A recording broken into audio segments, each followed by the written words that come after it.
सत्तार भाई का स्वागत हो रहा है। सबने तालियों से स्वागत करें। भाई आवाज दिया, आवाज आना चाहिए। यहाँ हमारे बड़े भाई अबू आजमी साहब का एक आज भी इतना बड़ा प्रोग्राम भी उतना बड़ा, बड़े बुजुर्गों के संग बच्चे थी, इतने छोटे छोटे बच्चे बहुत देर से बैठे हैं, उसका एहसास है मुझे, क्योंकि 2 घंटे बच्चों को बिठाना इतना आसान बात नहीं है। वो भी अबू आजमी साहब ही कर सकते हैं।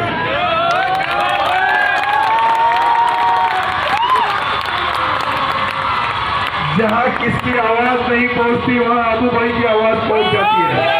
हाशिम भाई क्या कहेंगे, आज जो है एक खूबसूरत गंगा जमनी तहजीब का वापस से आपने जो है एक, जिस तरीके से आप हमेशा गंगा जमनी तहजीब के ऊपर जोर देते हैं, इस दफ़ा जो फातिमा शेख और हमारी मैडम सावित्रीबाई फुले जी के ऊपर ये जो म्यूजियम आपने बनाया, क्या कहेंगे?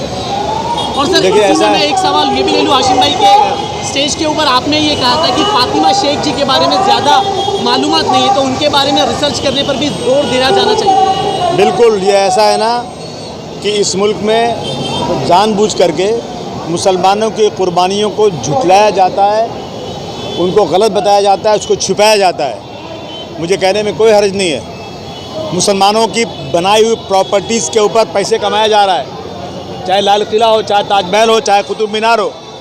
ऐसी हज़ारों इमारतें हिंदुस्तान में है जो हमारे पुरखों ने बनाया है, जिस पे पैसे कमाए जाते हैं, और हमें बहुत प्राउड होता है। लाल किले पर प्रधानमंत्री जी खड़े होकर भाषण करते हैं तो बहुत प्राउड यूज़ करते हैं, किसने बनाया उसको। लेकिन हमारे लोगों को निगलेक्ट किया जाता है जानबूझ करके। मेरा एक फ़र्ज़ होता है, इस मुल्क में रहने वाले हर व्यक्ति का ये फ़र्ज़ होता है कि चाहे वो किसी ज़ात का, किसी धर्म का हो, उसने जो कुछ किया है वो जनता के बीच में आना चाहिए। नई नस्ल को मुसलमानों के ख़िलाफ़ वर्गलाया जाता है, गांव-गांव में चौपाल लगा करके मुसलमानों को गद्दार बताया जाता है। तो जहाँ तक मेरी हैसियत है, मैं ये कोशिश करूँगा कि मैं हिस्ट्री के पन्नों को पलटूँ और नई नस्ल को बताऊँ। वो मैंने शुरू किया है और करता हूँ, करता रहूँगा। सर, जिस तरीके से अब्दुल सत्तार साहब ने कहा कि डिग्री कॉलेज के लिए और एक आलिशान स्कूल के लिए गोवंडी में वो आपकी मदद करेंगे, आप कितनी हद तक, और उनको क्या कहेंगे आप? सत्तार भाई बहुत ही दिलेर आदमी है। मैंने देखा है कि बड़े बड़े उनके ख़िलाफ़ खड़े हो जाते हैं, आंधी और तूफ़ान उसका मुकाबला करते हैं, तो मुझे उनसे बहुत उम्मीद है।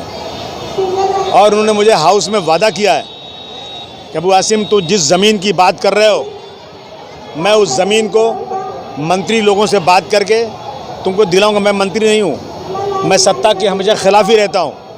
सत्ता में बैठी कांग्रेस को मैंने यहीं ला करके, जब पुलिस स्टेशन का ओपनिंग थी, लाकर यहाँ पर मैंने मुख्यमंत्री उस वक्त थे चौहान साहब, उनको सब दिखाया था कि मुझे ज़मीन दे दो। यहाँ की बच्चियाँ बुर्का पहन के किसी इलाके में जाने को डरती हैं कि कब फसाद हो जाएगा, कब क्या हो जाएगा।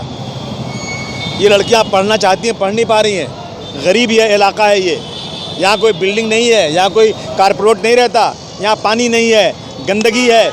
मुंबई की सड़कों से जितने लोग उठाए जाते हैं, मुंबई की सड़कों से जितनी गंदगी उठाई जाती है, सब मेरे इलाके में लाकर डाल दी जाती है। एक कॉलेज दे दो, नहीं दिया किसी ने आज तक।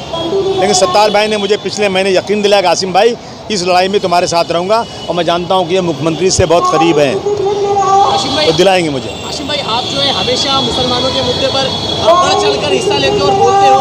अब इसमें हिंदू परिषद हो, बजरंग दल हो, या RSS हो, या हिंदू वाहिनी हो, अभी पिछले दिनों सर आपको जान से मारने की धमकी भी आई थी, तो आपको क्या लगता है सर, इसमें किसका हाथ हो सकता है? देखिए, ऐसा है ना कि जो लोग सच्चाई सुनने से डरते हैं, जो लोग डॉक्टर भीमराव अंबेडकर के संविधान की मुखालफत करते हैं, जो लोग इस मुल्क में नफ़रत फैलाना चाहते हैं, वो लोग मुझे डराते हैं। उनको नहीं मालूम कि मैं कौन हूँ।